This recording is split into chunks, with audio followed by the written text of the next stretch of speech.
So this podcast is called It's Show Business. So it's about money, investing, and the business behind show business. So the purpose of the podcast is to talk to like various artists, comedians, musicians, people I've worked with in the past, and just talk about things that sometimes don't come up.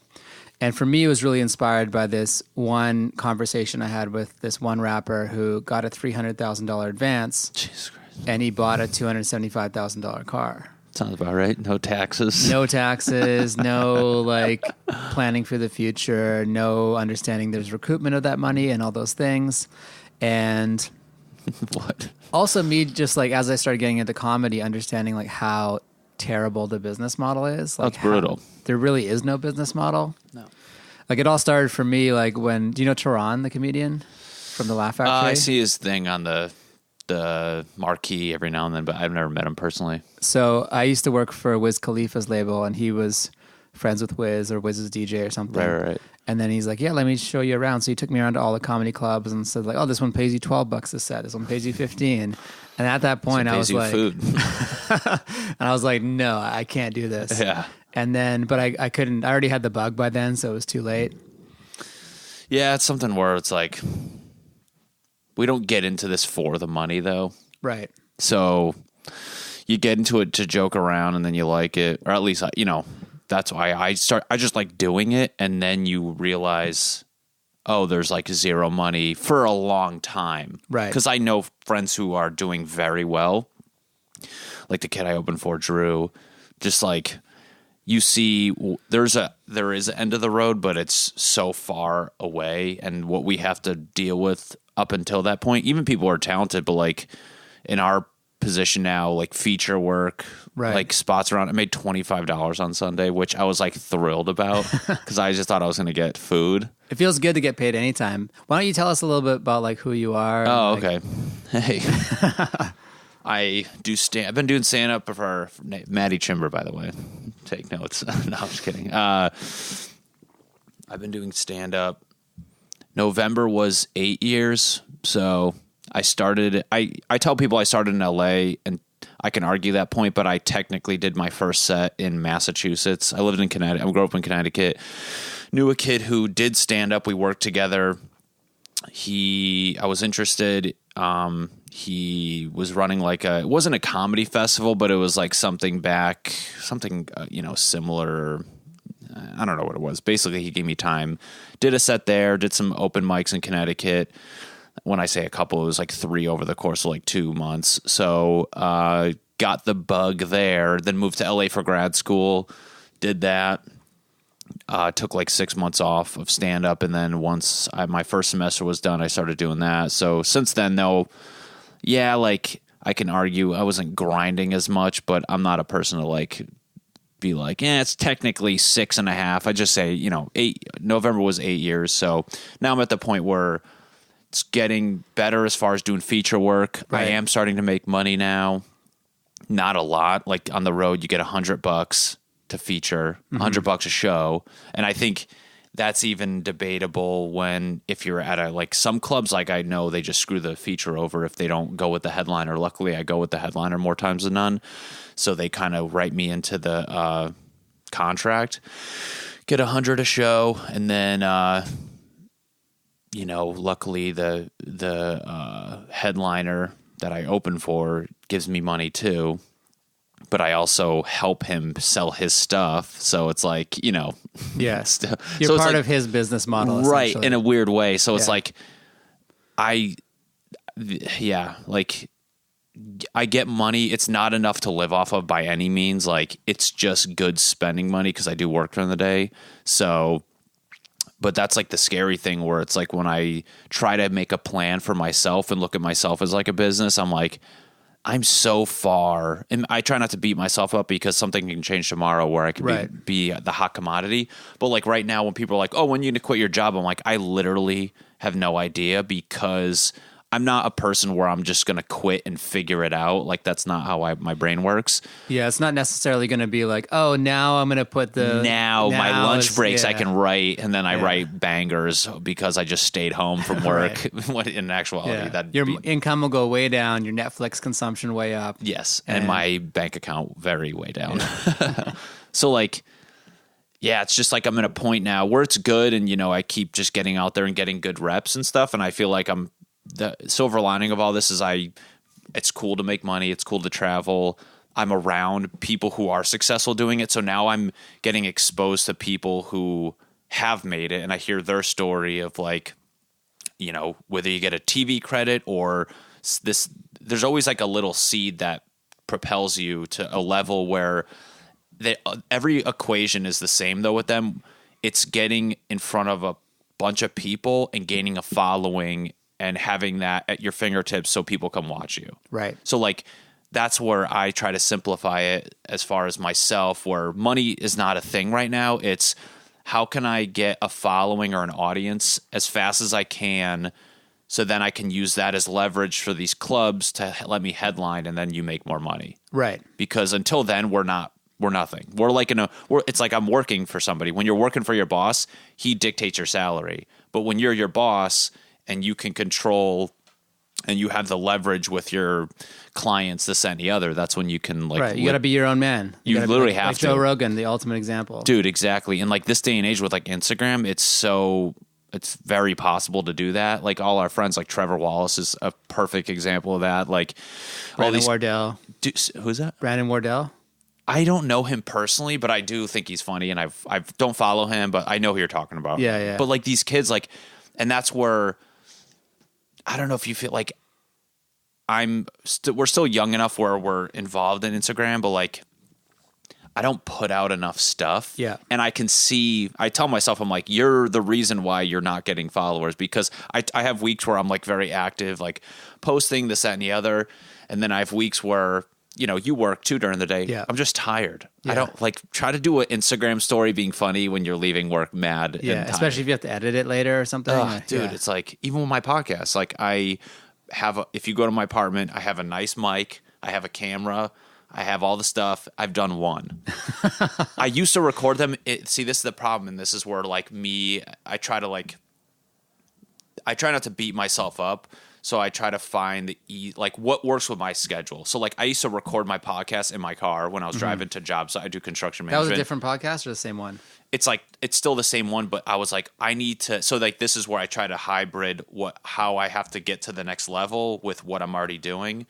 And the issue is I used to do my podcast driving to job sites because sometimes I was in my car for an hour and a half today. I could have done podcast, but I would just take my phone out, hit record. The recorder on that's great. I don't care about quality that much. I was like, just keep putting them out and be funny, and then if you gain a following, worry about it later. I stopped doing that because I got the camera, got all this stuff, but now it just goes against my schedule. So now I'm in a position where I'm like, God damn it. So you end up being this one man editing station, recording, producer, mixer. Yeah, you have to be. So like, and that's the thing where, it's all of that. And then it's crazy to think like you have like your checklist of like, how do you get to the next level? What's my brand? What's this, that, and the other? How do I push that into people via internet or whatever? And then you completely get sucked into that. And then at times you're like, I have to still go on stage and be funny every night. So like then there's another thing where like I leave work, like I just got out, it's 6:30. We now have a window of, my personal life where like, okay, I want to go to the gym. I got to go do laundry. I have to do stand up. I just did laundry. Yeah. I have to do stand up now. Yeah. When do you fit in? Like, and I always tell myself, okay, go do stand up, go to the gym. When you come home, eat and do a podcast.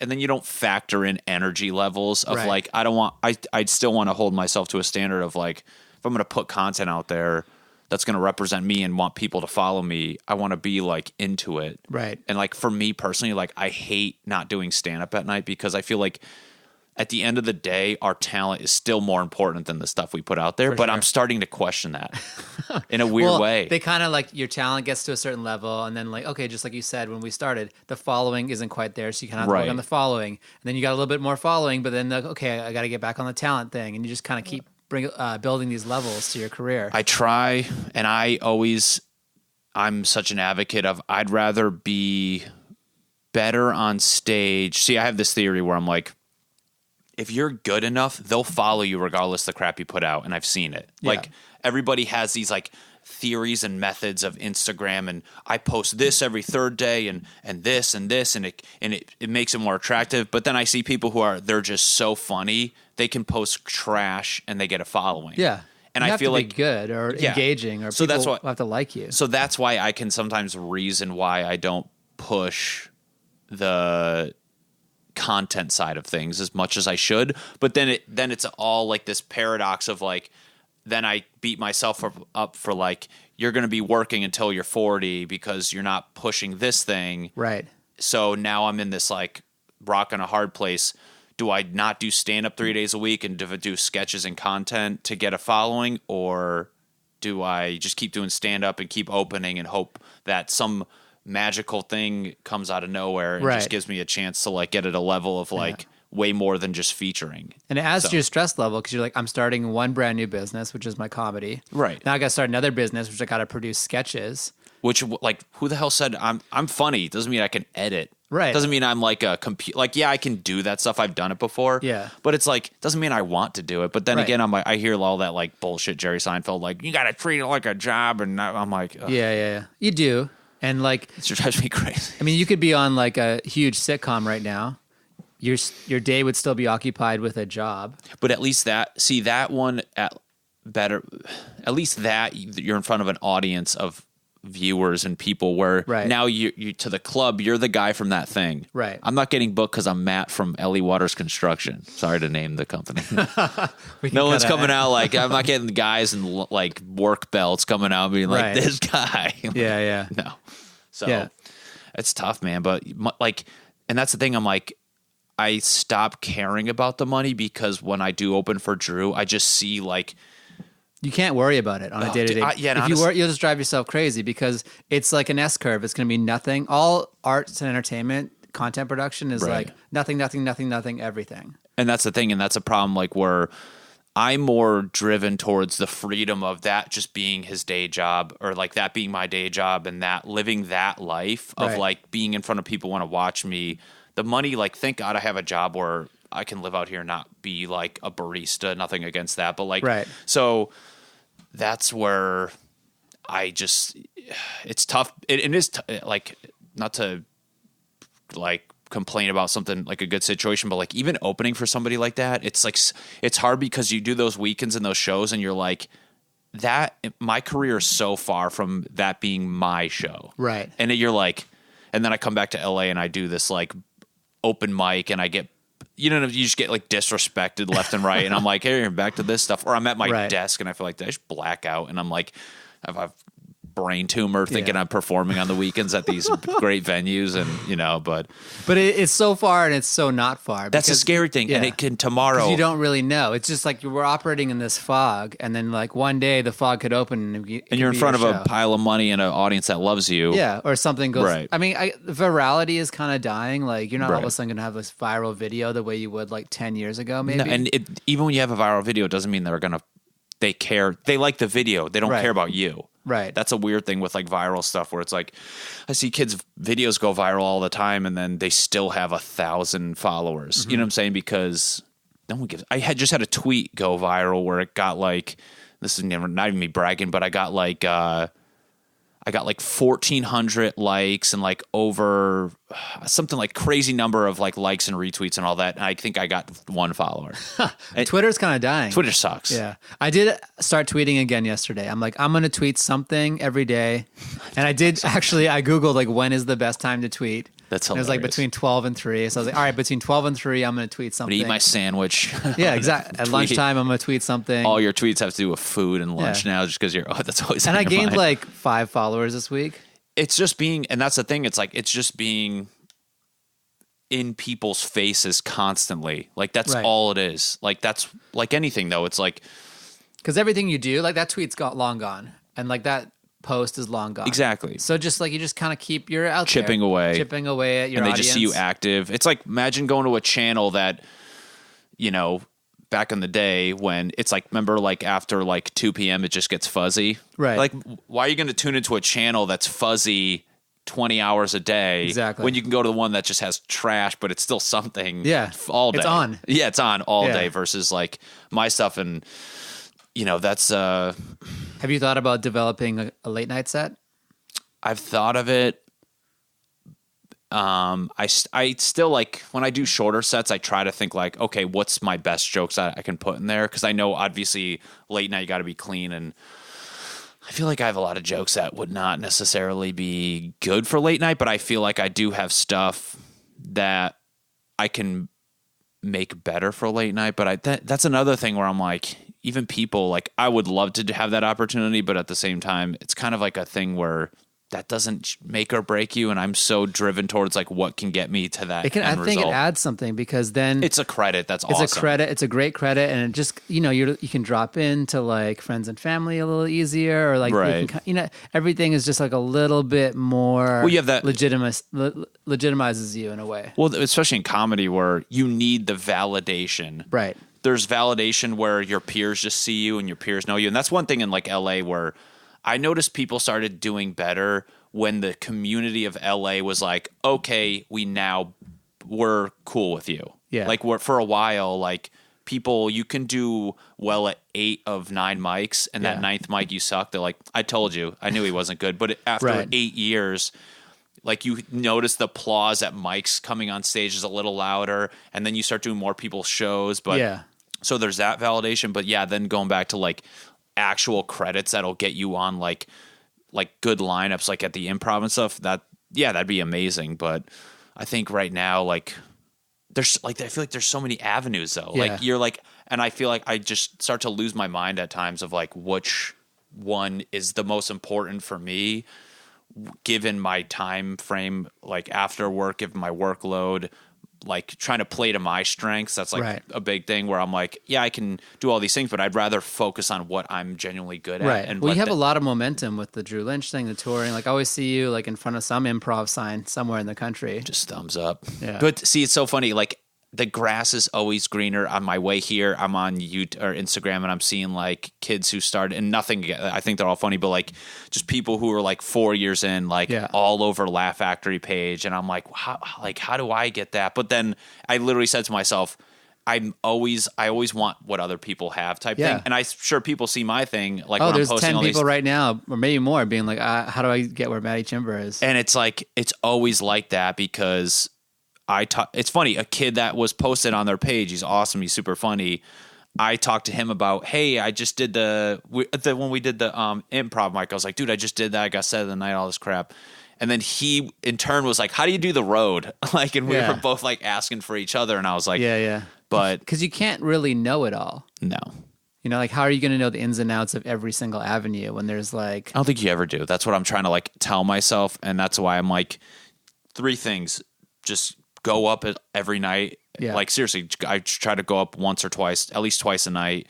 And then now, what are the other 2 things I can do? Okay, post on Instagram more, and B, make my page. And this is one thing I did that I'm proud of myself.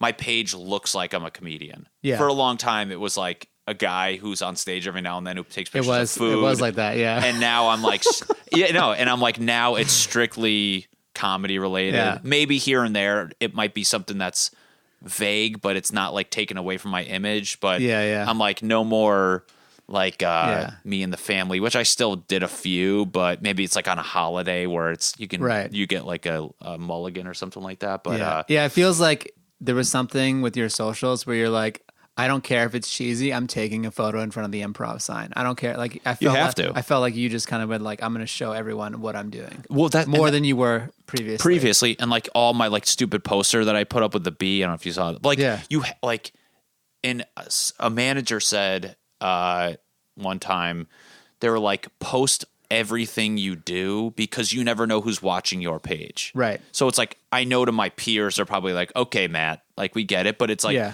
it's not for them. I swear to God, man, every time I do, and I don't do those often, I try to like, say I get a show, because I never get shows. Like for the longest time, I've been doing this 8-something years, never get shows. And then like what my strategy was, okay, when I got a show, I would do my best to get shows around that, to do those things, to do those like, hey, I'm doing all these shows things. And so you can do the comedian post where it's like 412, 413. Yep. I'm telling you now, when I started doing that, I would get shows because of posts like that, because it's like, oh, this kid's working. I want him on my show. Exactly. And now I do it because of that, to like oddly not brag to my peers, but be like, hey, I'm actually working. Right. I'd love to do your show. Like, oh, he's at this level. Like, let's get him to headline my show. Like, I've had people offer me to like headline my show or their show. I'm sorry. And then also you hear stories of like people saying like, yeah, my manager came up to me and he's like, yeah, I've been following you for like a month now. I'm interested to talk to you. Like, you don't know who's watching your page. Know. So the stuff like that, like you just kind of take your whole image. And I think so, like, that's what I'm proud of. Like, okay, maybe I don't put out a lot of content, but when I do, it's geared towards what I want it to be. So but I started taking some of the energy I was spending, like going to mics and saying, I'm just going to take that energy and use it to get on other shows. You're smart. Cause see, I didn't do that. And I regret not doing that for a while. Right. Because I would just go to mics, and then I'm still meeting people these days where they're like, I've never met you, and they've been out here 8 years and I've been out here 8 years, but they're just, I never go, but you're kind of like, you're in the cut, but you're also everywhere. Like a lot of people know who you are. Honestly, the last like year or two has been that. Yeah. Prior to that, nobody knew who the hell I was, which is like fine. But yeah, you're smart. I see you're always hanging out at shows. You're getting on shows. Like, I mean, I had two guys at the Improv who were like, how do you, they wanted me to break it down to them. Like, how do you get on shows yesterday? And I was like, the golden question of LA comedy scene where, and the problem is there's a few people, there's people who just don't get on shows or, there's people who just get shows. Yeah. We have peers. We don't know why they get on shows. We don't know. And it's nothing. Maybe they're great. Maybe they're not great. We just know people out here who are always getting on shows. I don't know what it is they do. They're out hustling. They're hustling. They're doing something. Yeah. And then there's some people who kind of get shows. You see them posting sometimes. Sometimes you don't hear from them for a while. They're getting stuff. And then there's people who don't get shows, and then there's people who run shows, which the run shows and the people who get a lot of shows could be the same person sometimes. Not always. Not always, yeah. But it helps to run a show. I tried twice. Me and Tom Allen ran a show, and it was just like, again, going back. He runs a lot of shows. He does. What is he? Laugh Factory, Improv. It's the same show, though. But I mean, still, like it's energy to do it at a few different places. Dude, good for him. Yeah, like honestly, when you get to that point, and I know people who run shows and it just helps them get on so much stuff, but even when we ran it, it's like there's so much stress to like that where who do you book? Are people going to come? Are they going to bring people? Do I want to bug them to bring people? Yeah. Am I going to get any stage time? Because like, I mean, I find I don't. It's the funny thing about running a show is I do get stage time, but I end up doing a lot of crowd work, which is fine, and it kind of builds that muscle. But you're getting that rep of in front of people which is like that's a huge thing in the comedy world is getting those reps in front of real people, right? Regardless if you're doing crowd work or not, because you can be doing crowd work that gets a laugh, and then you go, "Oh, I'm actually making that a joke." And then you go make it a joke, and then you know already you're starting with it working in front of real people versus the open mic way where we do in front of our psycho peers. Does it get a laugh? It can not get a laugh for a month. You try it on a whim in front of people and it crushes, or vice versa, where they laugh at it and then you go out. But it's hard to really like polish your act in a mic because I always feel like, if I go to a mic, it's impossible. A lot of people have heard this before, and I just feel like I don't want to do it. But like every time I have a show, I can do like my act, and I'm like, then I tighten up this one word. Perfectly. And then I tighten this one line. Right. And like, let me change the order, and I can really actually get better. There is let me use my pad. This is how you tighten your act in the comedy world. You got a pie chart? You did go to grad school. Yeah. I went to architecture grad school, clearly my circle. You have these jokes, A, B, C, D. Say there's like 5 per one. You have to do these on a rotation. So you do these for a little bit. You only have a time frame of like maybe a week where you can do it each mic and you're not seeing the same people, so you can keep saying it and tighten it up. Then that goes away. Right. Then you do the B ones again. This is just for mics? But like this is my theory for how to tighten a act up at a mic, where you have like I can do from Monday to Sunday A jokes because every day it's different people. I can control it a little more, maybe even less, like 5 days. And then at day 5, you start to do A in front of the same people again, and they're not laughing at the beginning, so you're not doing the end of the joke. Right. So that's why you jump to B. So like this is like by week 3 or 4, you're back to A. They've completely forgot about it. Yeah. And now it seems fresh to them again, and you can come in with the new stuff and do stuff. Like lately, which is good, I never ever do my show jokes at open mics, but I've been doing it, and I've been able to like get tags and tighten it up and stuff because nobody knows it. But that's the trick. You just got to like not do it. But even that, there's a ceiling of like, you should teach a little class at UCLA Extension with that graph. Yeah, just have renderings and like VR, virtual reality. Yeah. But like, and like everybody has their own theory, but like, then you go to this though. Now you got to take into consideration the mood of the mic. Right? Are people even listening? I've fallen asleep at mics, and it has nothing to do. You fall asleep at mics. It has nothing to do with the people. I'm just like dead tired. So it's like now you don't want to like critique your material in front of these mics, but you want to be able to like, okay, am I saying it good? Is it tight? And that's where you jump back to the writing of like, and I don't know if I think we were talking about this where it's like, I started writing more, which I've never done. Yeah. And I was like, I don't know what a funny joke looks like on paper. Like what is that? So I wrote my best jokes out, and I've noticed they're the easiest ones to write, the points clear, this and the other. And then the jokes that are working half the time, I realize they're a little harder to write. So do you write them out on I have computer? Like my iPad, yeah. It's just like I hate handwriting. I started doing this thing where like, where the laugh is, I put a pound sign. That's smart. And then like there's like A, B, and C laughs. Like just like a bunch of hashtags. Yeah. So if it's a really strong laugh, I put 3. If there's like an okay laugh, I put 2. So you like grade it in the joke. I grade it in the joke. Just so you know where noise is happening. I know where noise is happening, and it also helps me rewrite the joke. I'm like, oh, this joke has like 2 big B laughs, but no A laugh. Right. Or it has like 3 C laughs. I'm like, is this even really worth the joke? Right. Because, sometimes you get a laugh, you're like, that wasn't the kind of laugh I really wanted to get. Or it was just for that mic at that show or that mic at that time. Yeah. But no, I totally...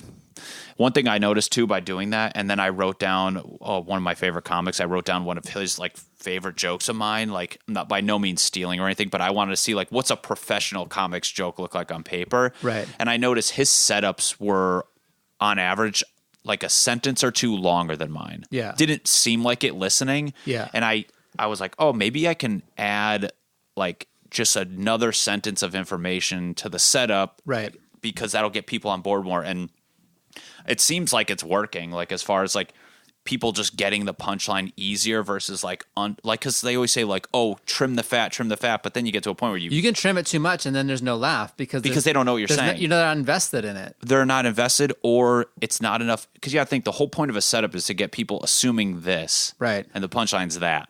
Yeah. So if you're not getting them to build enough of a solid assumption, your punchline's worthless. So that's why I went back and started to like not be afraid to be a little wordier up top. And when I say like even a sentence that's adding like a half of a second to the joke, you know what I'm saying? So, but now it's funny, like going back to like our image and stuff. Now I'm like, okay, my material, like I say the word dick, I say fuck, shit, ass, whatever, all this stuff. Right. But it's like, now I'm like self-conscious of like, who am I promoting? What do these clubs think? And then I have the another half of me being like, well, it's working. Just do that. If that's you, do you. Yeah. Now I'm self-conscious of that side of things where I'm like, should I be clean now? Right. Well, the audience will teach you what's funny about yourself. Right? Well, that's the thing. And that's why says. That's why I beat myself up where I'm like, it's working. People come up to me. But the problem is like opening for like a comic like Drew. And, I appreciate his audience so much, but they're not all going to be my fan one day. Right. But like the people that like me come up and talk to me, and I have to remember, and I've had friends be like, there's people in the crowd that are crying, laughing. Don't worry about the people who aren't, because they're just not going to be your fan. You're not in front of your audience. I'm playing an away game at my rival stadium. You're trying to win them as a group, not necessarily as an individual. But then you like, I don't know if you've felt this, like how I've heard Chris Rock say to like about Mike Epps or something, or one of these guys where like, he's like, you're just as funny, if not funnier than me, but I've made better decisions with what jokes I say. Where like he's dirty, and there's a reason why Chris Rock is more household, and I'm like, do I put that pressure on myself now to be cleaner and cut out these words, not forever, but for the time being, so I can become a cleaner comic. Yeah. Like, I personally don't think I'm dirty. I look at my jokes. Yeah, I say those words, but if you really look at it, I consider them a little more creative than just being blue, trashy jokes. Yeah. And people have told me that, but then you get people who are not comedy fans, and they're like, a girl told me the other night, she's like, yeah, yours is like more raunchy. And it's just like, when I hear that, I'm like, raunchy is not the right word. You're like a clean, dirty comic. That's what I'm saying. It's like, but when you hear people say that to you, or like I have people at juice shows be like, oh, I like you. You do that edgy stuff. And I'm like, what are, and I'm what like, city are you in? Oh God, like Ohio, you know what I'm saying? Yeah. Like, but like when you hear people say that, and I'm like, am I being that guy? And then like going, now looping back to your late night question, I'm like, what would I even say on late night? Like, would that even be allowed? Like, but then I look at Dave Attell and I'm like, dude, he does what he wants. He's so funny. And I love that. So you have to be you on late night. And within their format guidelines of like what they want for cleanliness and such. But yeah, I just get self-conscious for all that stuff. But at least you're out here like living a good life and you're not struggling. Honestly, that's where I'm like, it's the gift and the curse, right? You have money to do what you need to do. I'm comfortable living. And I told myself, I was like, I'm not a person who like, also I didn't bust my ass to go through grad school and get a good job to quit and be a bartender. Cause I've had so many comics say, you got to quit your job, man. And I'm like, with all due respect, I do more stand-up than you. I'm living by myself in LA. Yeah. I'm comfortable. Like, they're like, you're too comfortable. I'm like, we do the same thing. What are you doing that's so different? You're just uncomfortable, physically. Like, your bed is a cot. It's like the people who are married and they want you to get married so you can be miserable with them. Yeah, they want to drag me down with them so we can go split something at Erewhon and take Instagram videos of it. Doing it, you get to play the full course instead of the par 3 at Los Feliz. No, dude. See, like, I'm not that person, but well, like this podcast started for a little bit, talking about money and finance and things that people in our industry generally don't talk about. Like, have you ever thought about like investing? I do. I have an E-Trade. Okay, so you invest in stocks. I've been involved in stocks since I was like a little kid. My uncle. Oh, really? My uncle's always like, when me and my sister were like under 10, like he had back in the day, like a Wall Street game on his computer that we would play. Like, he's always had the stock channel going because my grandma used to watch us, so he was there. And like everyone in Connecticut, right? Yeah, just Connecticut. I always say people just assume Connecticut is us just in sweaters holding brownies all day and waving. But I've always been into that stuff. And then once I graduated undergrad and started working, I got my first E-Trade account. And I remember he's like, just get like $1,000, like save up, and just spread it out. You're not gonna make a ton of money, but you can just watch the market and see what goes on. Man, hindsight, if I left that money in there, God, I bought some stocks so good. Like what? I bought this is pre-split Apple at like $200. Like, I bought a few. Like, this is like before it did like the whatever. The 7 for 1. Wasn't it like even more than that? Was it 7 for 1? Yeah. I had like a bunch at that. Yeah. I had McDonald's at $61. Yeah. It's now trading at $190 something. Yeah. And not to mention that's a dividend stock. And it's funny, it's still the same E-Trade account, and I had a fraction of a share. So I still get dividends on that fraction of a share? On that fraction of a share. And it's just like crazy of like, God, if I just left it, it's funny because it was only like 3 shares back in the day, but I'm like, dude, that just would have been like an amazing thing. Well, that's the thing. Money's made by sitting. It's not necessarily made by trading. Like, you can be like this genius trader, I guess. But, most people who make a lot of money in the stock market, the Warren Buffetts, Charlie Mungers of the world, they made their money by sitting, like buying something and sitting on it for a long time. Right. Which, that would have been awesome, and I wish I left like a few. Do you know what Altria is? It's that. Yeah, Altria. So funny. This is the third episode, and every time Altria has come up. Really? Yeah. For who else has it? It's a sin stock. You don't want to. Well, because the first other 2 guests, they both talked about like investing in weed stocks. Oh, I want to invest in weed stocks, blah blah blah, and I just started mine. Being like, hey, like, just so you know, that's a super speculative thing to do if you're buying a bunch of weed stocks. And I started talking about how Altria has investments in things like Juul and stuff. Yep. And what Altria is, it's ex Philip Morris. Yep. And I had Philip Morris back in the day.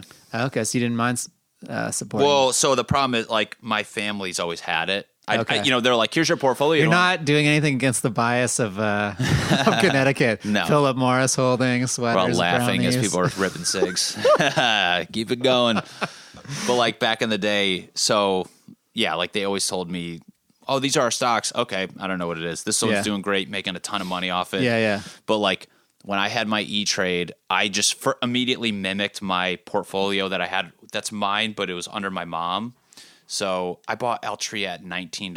God damn. And I had $3,500 worth, so whatever that is. And I could have, if I just left that from now and from then until now, but I ended up, when I moved out here, I had to sell it because I just had to cover like rent and do some stuff. Right. But since then I've built it back up. Like I actually have a good chunk of money in there. I just sold the stocks with my mom to pay off my student loans like last week, which that's another thing where I'm like, now You're living in LA, student loan free. Just done. Oh my God. Saving $700 a month now. Oh my, where did you go to grad school? Woodbury up the street. Okay. Yeah. So I got my master's in architecture there. So those loans are done, saving $700 on top of what, like, and I'm pretty frugal for the most part. Like, you know, I said, but I don't really know that. But yeah, you're like, I rolled my fucking car. But no, like, so I was saving a good chunk on top of that. Now I'm saving more because of that. Now, you know, so now like comedy and all that stuff aside, I am very like good about like, I'm planning for the future. I do want to buy a house. I do like have a good down payment now. But like I told myself with this payment, saving the student loan payment now over the next year or so, and I've even debated living with somebody, but I'm like, I don't want to deal with that. I'm saving enough. So I think in the next like year or two, I definitely want to buy something out here. But now it's like in LA of all places with it costing what it is. And I don't know, but I've noticed lately the stock, I go on like Zillow a lot. Yeah. And I notice like there's a ton of price cuts lately. Yeah. I mean, the market's kind of toppy, you know, people. It seems scary, but that's why I was like, if I just keep saving a good down payment, and if it does any weird thing, and I can find one where I do being in construction, I would like to get in a house where I'm more than happy to like fix things up. Right. That's like kind of the goal with everything. So yeah, I mean, there's still some pockets like Granada Hills and stuff where you can get like something decent. I tell myself though, I was like, I could easily get like a 2-bed or 2-bath condo out there, but I'm also not trying to have an hour and a half commute. Right. Like I live right behind the Laugh Factory. I work right by Warner Brothers. It takes me 15 to 20 minutes in the morning. Right. I'm so content with just being in that comfortable little pocket again, like I keep referring to, where I do that during the day. I know I'm in a good area for comedy. I'm in the cool thing. I was like, God, if I freaking go live in like West Hills. If you're really trying to, like, owning a house is a shit ton of work and responsibility. Oh my God. You ever listen to Dave Ramsey podcast? I have listened to him before, like once or twice. He's like, sell your car, cut up your credit cards, don't buy stuff. He said something that always stuck with me, which was, if you can't afford a house at a 15-year fixed, the house is too expensive. Right. I was like, wow, not many people can afford a house on a 15-year fixed. No. Yeah. So, yeah, he has that point, but he argues, he's like, why are people shitting on having an apartment? He goes, if something breaks, it's not your problem. Yeah. They're, you know. Like you're talking about renting an apartment. Renting an apartment. Yeah. Like, put it this way, my apartment. Is it rent controlled? Rent controlled. They pay my utilities. Yeah. So I don't pay any utility besides like wireless and stuff. They do every year raise the rent, and because it's rent controlled, they raise it 5% each year, which in the next couple of years for what it is, it's like a big studio where it's like. Are you north of Sunset or south? I'm behind the Laugh Factory. So like Sunset. So north. North, yeah. I don't know like my direction. On Selma right there. You drive by my car every day. Parked like right on Laurel. It's the worst parking spot in LA. But my utilities are covered. I'm like, dude, I can leave like whenever I want. Like he says, you own nothing on the place. So that's why I'm like. And you're putting your money in something else, which is stocks and investments. Yeah, I'm very like, I had this rule for myself since I started working at my job out here, because when I left grad school, went to work for architecture firms, and you make literally nothing. Like it's insulting for the amount of school. Like internship kind of?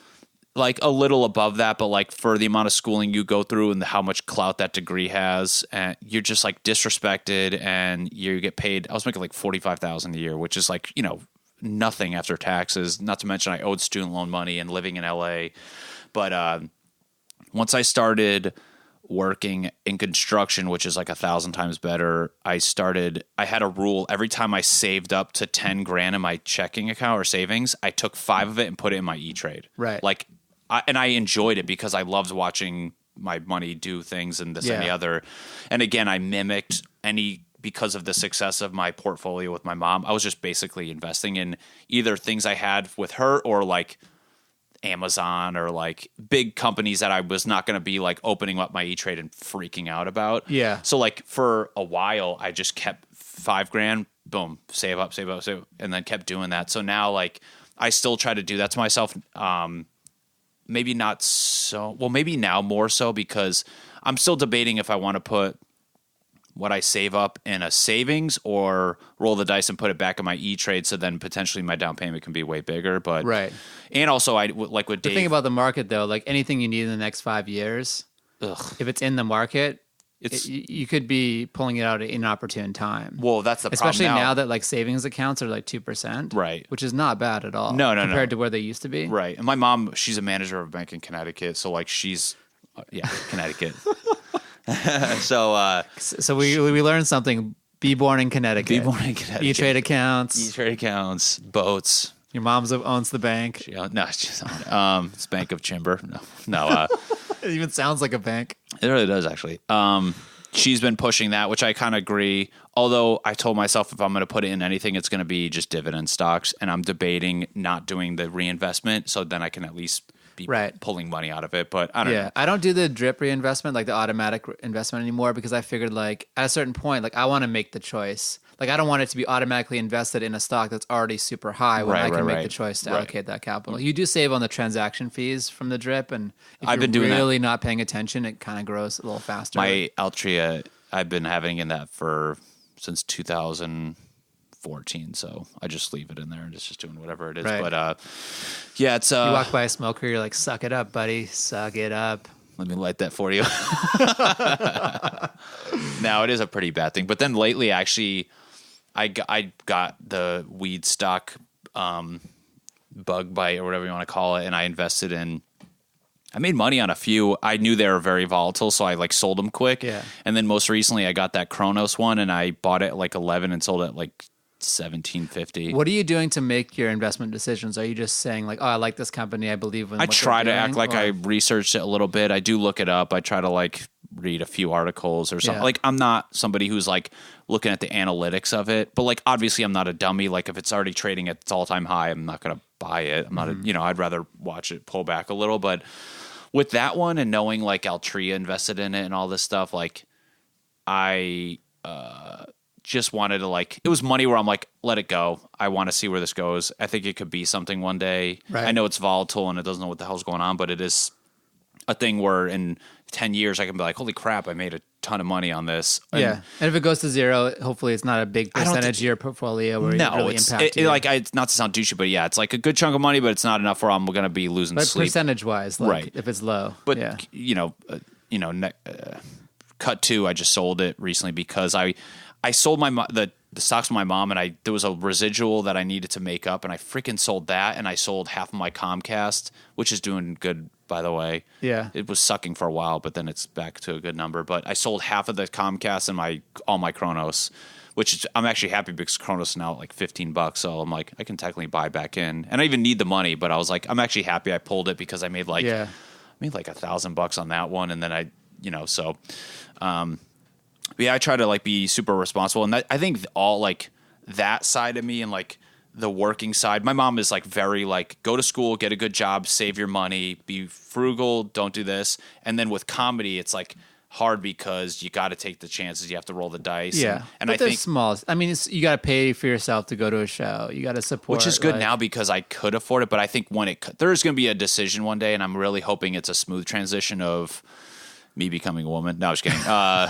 No, like having to actually leave my job. Yeah. And I'm starting to try to make that plan. And honestly, my boss has been like beyond awesome with this whole process. Like I just talked to him. So he knows you're a comedian? He knows because I told him when I first got hired there, I was supposed to go on tour for 3 months, on the road for 3 months, opening for Drew and this guy, Sam. They were like a team and they had like 150 dates, but at that time I was like, hey, I might be gone for 3 months and I'd love to come back and work. And he goes, okay, we'll worry about it. That fell through. And then I just started working there. But hindsight to now, like I just told him the other day, like in May, I'm gone the first week of May, a Wednesday through a Sunday, the third week, like a freaking Thursday through a Monday. And then literally the next week, the same thing.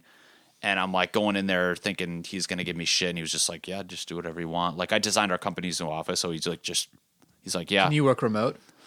I could. That's a good thing too, where it's all email driven. Like, yeah, you want to be around your team at the office just to make it easier. But I can. You're not dropping the ball while you're away. Hell no. And I told him, I was like, I've worked on the road before, and I go, anytime I take a vacation day, I'm working.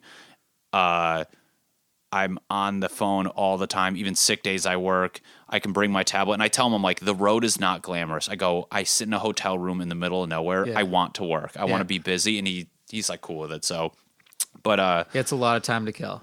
Oh my God. It's so much. It's so boring. Like there's like, you go see like the local thing and you're like, this is not fun. And then you do the show and you're like, thank God. And then the show's over and you're like, oh, this sucks. Right. Yeah, there's only so much touristy stuff you can see in each city. And like, you're not even there for that at that point. Well, half the time the comedy club is like Kansas City Improv. It's not in Kansas City. It's in like the outskirts city that's just using Kansas City to drive people to go there. So you're actually like a half-hour Uber from the cool stuff. And then you're like, by the time you wake up, you're like, do I really want to go see like whatever this city had? Like maybe if it's like a cool, like when we go to like Nashville, it's fun because you're in the city. Yeah. Like there's like Nashville's great, Austin's great, Seattle, where they put you actually in the thick of it. So it's really fun. But then there's some like St. Louis, Cincinnati.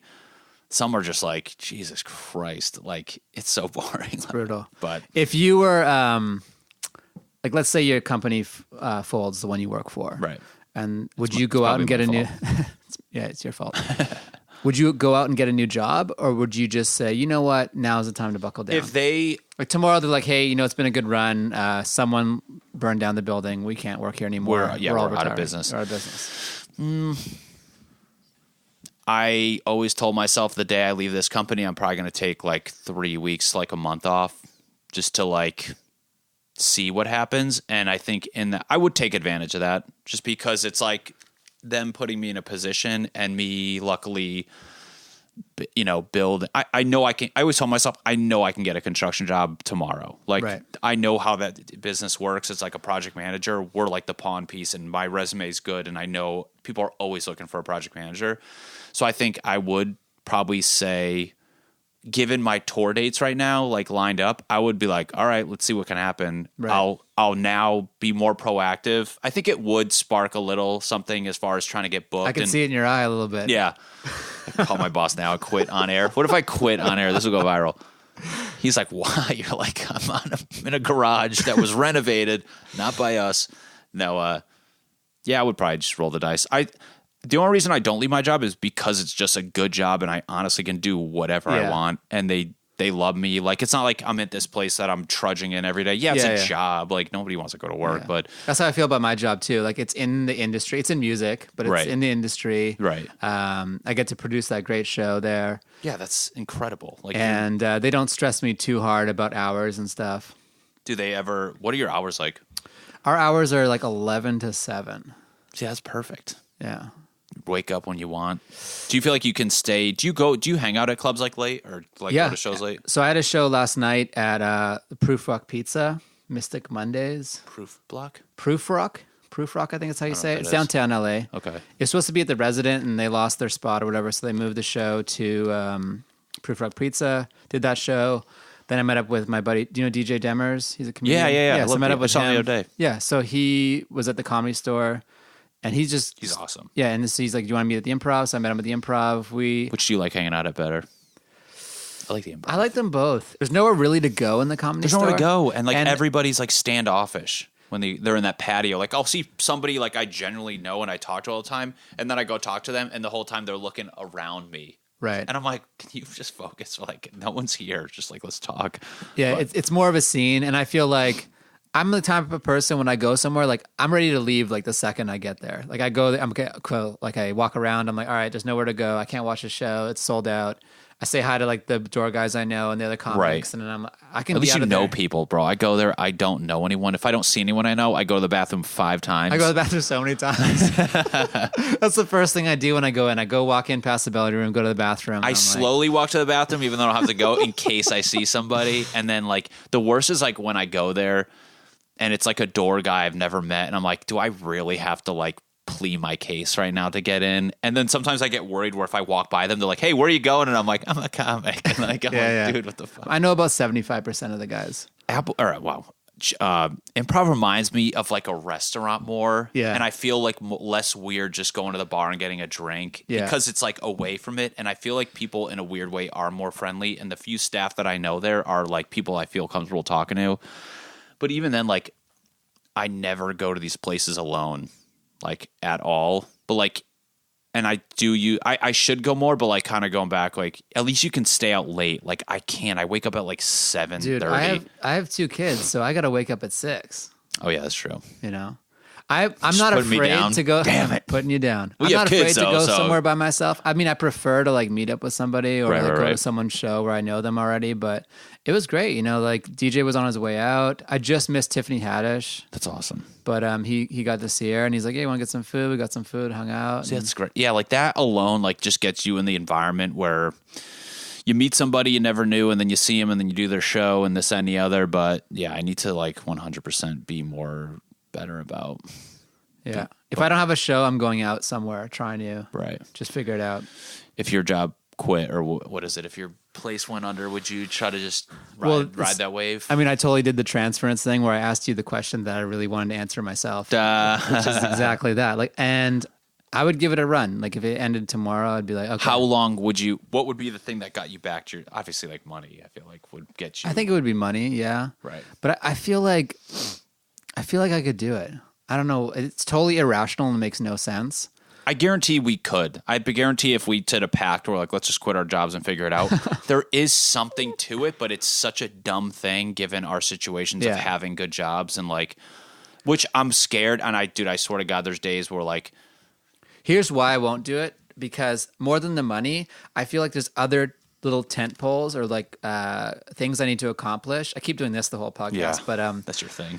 If I do like, you know, I need to still do a late night set. I still need to do like a 30-minute set somewhere. Right. So there's all these things I still need to do that I would be totally fine with working towards. You know what I mean? Right. I think it is like it is big to like, that's something I think about as far as like being able to headline an hour or like 45 and then you can maybe slow it down to get it to an hour. But like to be able to say I can headline a show comfortably would make me feel 1,000 times better quitting my job versus now where the most I ever done was like 30 minutes. I know I have more material, but it's like, but you haven't done it enough times. No, it's like you have this window of like 25 minutes of like you constantly are getting this better, and then there's these like drifters on the outside. You're like, yeah, I can do them, and I'm sure I can make them sound better, but they're not like. That's just crazy to think like 25 minutes, like do that, or like 20 minutes, do that 3 times. Right. That's an hour. Yeah. And that's like, and then it's just stamina. It's stamina, but it's also like, look how long, and I try not to think about this, but it's like, look how long it takes to write 20 minutes. Although like the longer you do it, I feel like you could write material faster, but you also see, I do jokes that I started doing like in my set that I did when I was like 3 years in, and I'm still fucking with them. Yeah, for sure. So you're like, God, yeah, like that's the thing where I always think about Dane Cook's thing when he was like, we would go out, we being him, he would go out and say, okay, well, we're going to write these jokes today and perform them tonight. And they would do them that day. They would just be like, we're writing new jokes, and they would do them. I try to do that. And like, there's some, like, see, that's the thing. Do you go to places where it makes you more like comfortable to do stuff, or do you try to like just go to like sometimes at a mic, like the clientele that's there, like I feel pressure to do well, and I don't work on stuff. There's like comics who are like younger, and they're like, "Oh, dude, you're funny," blah blah, and they'll be in the crowd, and I'm so nervous to do bad in front of them because they're like because I just like model and in a weird way like shattered. And I'm like, I feel like I have. They're enrolling Woodbury, and they just rip their application. yeah, they go. If this is what I get, no thanks. But I don't, it's just. But then again, it's like then you see people who've made it. I feel more pressure at shows. Like when I do a show, I'm like, okay, I want to bring the A game every time. Of course, yeah. And which is that normal. can be kind of detrimental. So now I just do like 1 or 2 new bits in the 10 or 15 minutes. To calm yourself down. Just to be like, okay, well, at least I tried something new, or I tried and didn't. Like there was some improvement instead of just doing the same thing, See, if I were you at your show like you should do your first show, do like your set, And then the second show, you should just do a set, but I'll do new stuff. The second show is I do new stuff. So every time in between, I do more time in between acts on the second show. And the first show. Do you do a set at the top? I can't remember. The second show? Yeah. The second show, I think I got into it pretty quick. Good. We're not going to do second show anymore. Was the last one tough? The first one was great. You did the first one. It was so great. It got me into this high that I was like, this is going to be the best thing ever. And the second one, the first show was incredible. The second show, everyone came upstairs, and there was a wide range of ages at the Comedy Bunker. Right. You know, some older people, some young. Right. So a lot of them were just like, okay, we're done with this, and left. It's a long to sit through a show in general is a long time. Yeah. To not talk when you're with somebody you probably want to talk to. So and the first show ran long, and I was just so drained by the end of second show that I'm like, let me just make the first show better.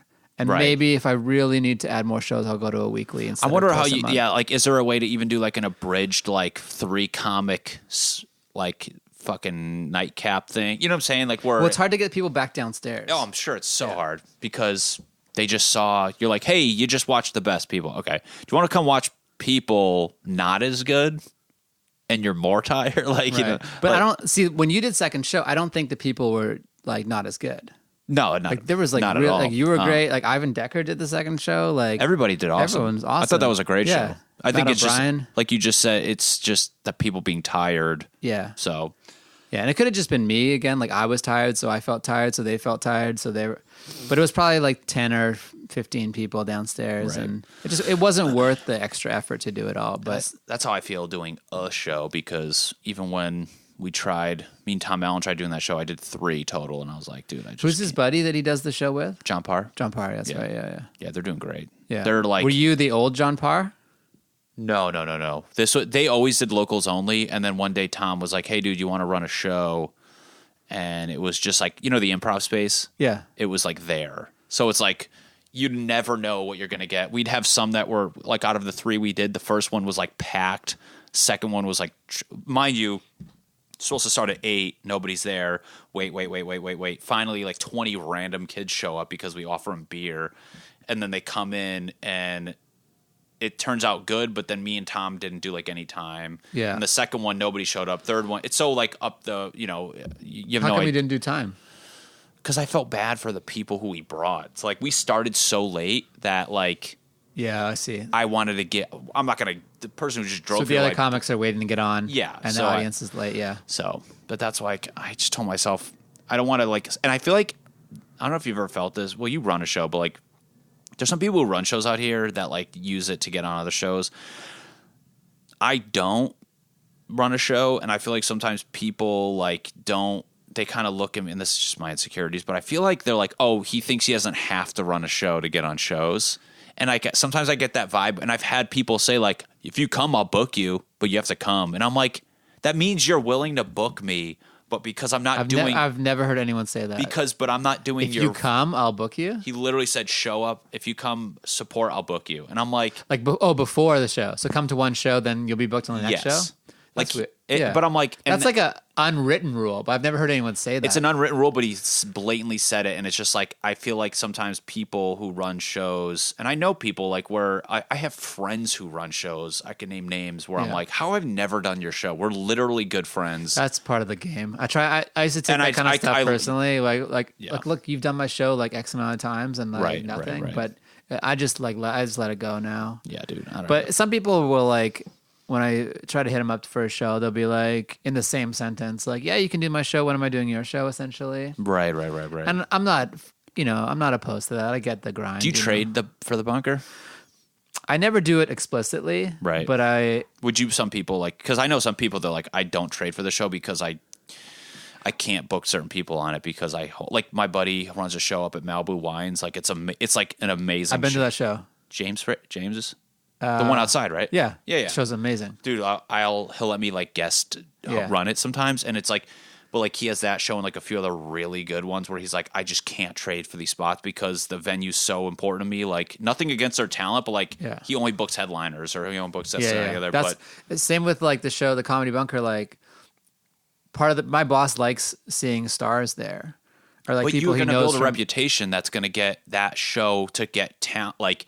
Going back to our business thing, that's going to help you because the more you book the Rory Scovel's and like these people, and then their manager's like, "Oh, I'll come watch," and then their manager sees somebody else who's good. Like that's like an amazing. Like look at Brouhaha. Like I know people who got Conan because of that, or like agents or managers because there's agents and managers at every show. That's amazing. Ours, that's incredible. So like that just goes to show like that's why you can be like, no, I hold it at this standard because the second you start booking people, and I get it, comedy's hard, but like if they're not that good.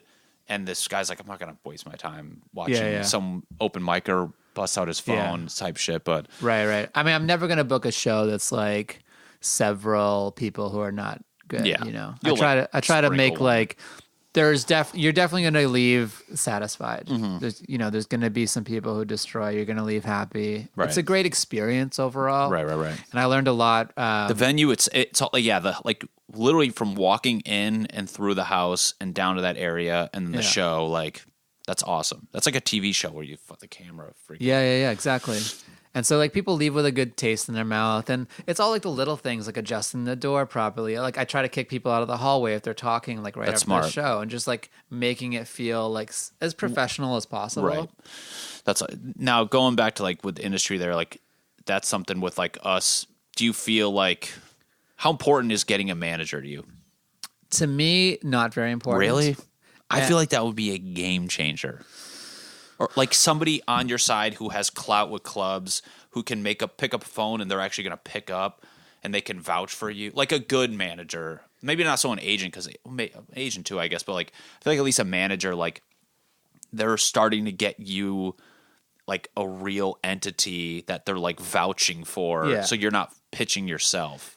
That's what it's useful for. Right. But I get just as much about it. Like if me and you were here and there's a guy who we both want to get in the show, and I just say, hey, look, Matt, he's awesome, man. You got to have him on your show. Right. That's just about as much as I need a manager for at the stage I'm at. But that alone, though. And like for me, like I've been in entertainment since I was 19, like mostly music, a little bit of film stuff. But so like I know what managers do and like what their bandwidth is to like take people on and do things for you and stuff. So yeah, I guess you do know a lot more than. Because I know I romanticize it where there is such a romantic thing that they're just going to co-sign you and your life changes. Right. And I think like there's a few managers you could definitely get that would propel you instantly to the next level. Right. But I think having a good manager is more. I'd rather have a great manager or no manager. I don't want like a medium manager. I don't need some guy who freaking splits a 2-bed, 2-bath with like 3 people. You know what I'm saying? Like, yeah, exactly. But I think, a guy with clout who has other comedians on his roster that I respect. Right. I think. But there's a lot of managers who have like, come to the bunker. You can meet them all. All the good managers come there. Really? Yeah. I'm gonna go hang out there. But like I just see like people getting like JFL showcases because they're so-and-so called so-and-so to get them on there. Like, and then I'm like, who do I even email? Like these people, like they have a wealth of knowledge. Even if they're going to do it or not, I can be like, can I get an email and say, at least you can put their name on the thing. They can grease that last 10%. Like I've had managers be like, hey, can you put so-and-so on the bunker? But like that, and so that guy doesn't have to approach me directly and feel like he has to do it. Was it somebody who's like big enough where their manager would be one to talk to you, or is it were you like, I know, why didn't you have your manager talk to me? Like what was the comedian's level who like his manager asked you to get them on the bunker? I mean, he has TV credits. Oh, okay. Yeah. Well, that's good then. Yeah. I just think like having that. And sometimes like, honestly, I didn't know who he was before that. Oh, really? Yeah. And so there's so many comedians. I don't want to name names, but there's so many comedians out there. I like watching podcasts where they do that. Like, I'll tell you after. And then they're like, no. So I was actually glad that he approached me about it because he was so funny and everyone liked him. That's amazing. Yeah. I just think, something like that where I think that would make it more, because like I'm still in the, people outside looking in, like we were saying earlier, like people are like, dude, you're getting a lot more stuff, this, that, and the other. I feel like having just like a representation would make it so much more real. Yeah. And not even to like use it as the leverage of like, it's another check mark. Like Conan's a check mark, like a great management company. I would feel like a real business where I'm like, even when I had a commercial agent, I just felt like I don't even feel like an actor. Yeah. I don't even want to be considered one. But like, I was just like, I was so on board with like, I'm all ears. What should I do? Like, what do you want me to do? Like headshots, like a reel, like So like, I would love that in the comedy side of things where they're like, hey, let's start writing this, or hey, like maybe they're not going to critique my material, but like I'm all for like the process of like building, like playing sports growing up and all this stuff, like having a coach. I would look at them like almost like a coach in a way where I'm all ears and I'm like, you're the professional. Please, like let me be your puppet, or I'll be your puppet as far as like what you think I should do. And, I would want to trust them, but it's nice to have a sounding board who's not a comedian, who's very in comedy too. And you got to think they should be a huge, and that's what like Drew's like talking to him, where he has like levity, he has like great representation all across the board, where he's like, and that dude, you get levity on board, then they help you in all their clubs, and that's what I'm talking about, where just like, but he made a good point. He's like, you want them to be your damn fan. Like they want to have your best interest. I've had multiple people say this, even like Monterey, where like your manager should be like, have your back 1,000%. And like, they're your biggest fan and they're always willing to vouch for you on things. But I think that would just make it more real. That would be a good next step that I feel like because like there's days where I just still don't feel confident in all this. I feel like I can easily be like 5 years from now, look back at my old Instagram post, be like, remember when I did stand up a lot? Like I can see that. You could be like building buildings and be like, I see that sometimes and it scares me, where I'm like, I can quit, not even quit, but I can see like down the road, just looking at this time in my life or like being at a bar back home and people are like, remember when you just did a lot of that stand up shit? Like, but I'm going to mess this up, but I think it was Jay Leno, and he's talking about like, if someone offered you a lot of money to quit and never do anything artistic again, like we're talking like $100 million. That's absurd. You can't do comedy or anything artistic again, but you can have all the money, the big house, the cars, the booze, anything you want. Would you do it? Nothing like don't even draw a doodle on a piece of paper. You'd have to give up your core passions that you'd want to follow, like comedy, act, whatever your other ones are. Let's just say comedy. That's like such a question where like in the moment I can be like, no, I'm going to follow my stuff. But like if somebody put that money in front of you, you'd be like, what joke? It also depends. Like, you're 65 and didn't make it. You're like, of course I'll take the money. I always maybe this will help answer it. I always have this weird, this like not a good feeling where I'm like, if I ever won the lottery, I almost don't think I'd like that, because then people would think I'm famous for the wrong reasons. Yeah, I almost wouldn't tell anyone. I wouldn't tell anyone, but like I would not like, cause like I was like, ugh, because you're the guy who won the lottery. You're the guy that won the lottery too. You don't even need to chase. Not that I chase in comedy for money, but like when I do get that paycheck, it makes me feel better. Yeah. Where I'm like, not because I have the money, but I'm like, this is a checkpoint. Keep going. Like you're getting money now. That means you're good. Like you took something and you signed up in a bar for free where you probably paid money and now people are paying you. Yeah. But like imagine just having like millions in the bank and you're like, I just feel like. So, like, going back, I'm like, man, I want to say no. Like, I wouldn't take the money, but then again, I don't know, $100 million. Yeah. It'd be a good first year with that $100 million. Yeah, you would ball out, but then I feel like I would see. Then again, I feel like it's like summer break, where like the first, remember getting out of like school, the first day of summer, like the first couple of days, you're kind of bored because you really don't know what to do with yourself. But then you find your new board routine of waking up late and doing this. So I feel like I would find joy in a lot of things, and I would not give a shit. And I'd be like, hey, I'll go watch stand up. But in the back of your head, you're like, God, I wish I could keep doing that. Yeah. So, but yeah, I don't know. Because your idealized version of your life is to be the guy who, grinded it out, not for too long, like an appropriate amount of time. That's another thing where I'm like, what's too long? I watched this Instagram story of this comic that I'm going to be opening for in a couple weeks, and he was just doing this funny rant, and he goes, by the way, if you're 40 and you still have roommates, give up your dream. Like he joked about it, but I was like, that's another thing where like going back to like me being self-conscious and like in front of the young open micers, I'm like, am I going to be the guy 12 years in at a fucking open mic? Right. Like that's where I never think it's too late, but sometimes I think there is a point of doing it too long where something hasn't clicked. And I'm like, I try to comfort myself where I'm like, I wouldn't be getting this, that, and the other, but then I have my bad side of my brain where like, you're only getting feature work because of Drew. But then somebody, literally this girl yesterday, she's but like, you're always only getting something because of somebody else. And that's what I got to train my brain. Not only because like, it's either because of somebody else or you just happen to, this just luck happened. You got on the show because your friend, but like outside looking into like, oh dude, he's on the improv show with David Spade, when in actuality I'm like, well, my friend, it's his show. But people never know that. Matter. But then this girl told me yesterday, she's like, be proud of yourself. She goes, not everybody can do that. And I think I'm like, he wouldn't bring me if I wasn't funny. No. So it's like, I'm doing something right. Not to mention when I go on these shows, people follow me after, and people. So it's like, I think that's why I don't beat myself. And if anything, I'm excited to get to 10 years in because it's just going in a good direction. But also, I'm like, God, it's like being 15 years in. Like some headliners are mega talented and just nothing never sparks. Right. So now that's the part you can't control when your spark's going to hit. You just got to line yourself up so sparks are flying by. But that's where I go back to. That was a new version of the. I know. I'm glad you commented on that. So. You're just doing different ones now. But that's going. That's where I start to think like, okay, now let's take what we know, do the Instagram stuff, do like the social media, like.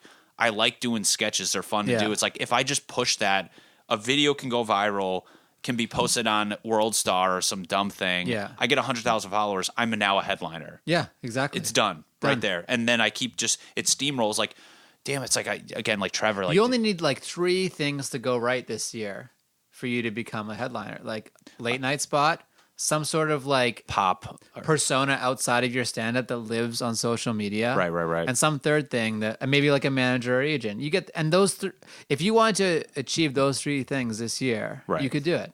I think I try to tell myself like I do want to I do want to go look for a manager, and I think that'd be a good first step.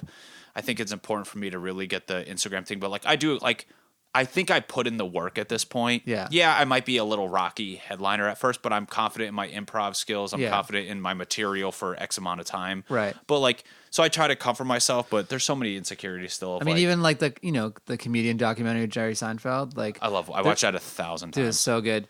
And then 1,000 There's a point when he goes and does like, he's creating the hour, and he does the hour the first time, and he's not happy with it. Right. It didn't go well. And his manager is like, hey, like, well, you did the hour. Like, that's the accomplishment tonight. Be happy that you did that tonight. Right. He's like, where were you 3 months ago? It's so weird when it's comforting hearing him. Like, he had the first one, which they were like, you did it. That's good. And even Jerry's like, all right, I'm getting there. Yeah. And the second time, he thought he hated it. Remember? He like got off stage and they had the sad music playing. Yeah. And then that's where but it's like, God, watching somebody like that, and you're like, that's just like when I don't do well, I'm like, oh, it's normal. Like we don't always do well. No one always does well. No one's crushing. Like that's when I hate when people tell stories of other comics. Like, dude, him coming up, he murdered every time. I'm like, no, he didn't. Right. You're just making me feel bad. He murdered a lot of the times. He murdered a lot, and he was always funny, but like even at that level, it's like no one just crushes every time. But yeah. I don't know. I think, and I love that documentary because it could never be made today because everything is so stylized. Like, no one will be. Everyone's vulnerable in like you have access to me way, but not in like swearing when you get off stage and like really just letting it out. Right. It was like a niche product that like you're not going to see, but like that kind of stuff wouldn't live on a comedian of that level's social media page the way it did for Comedian, you know what I mean? Well, I think they did a good job too of not making them seem like they were bad at any point.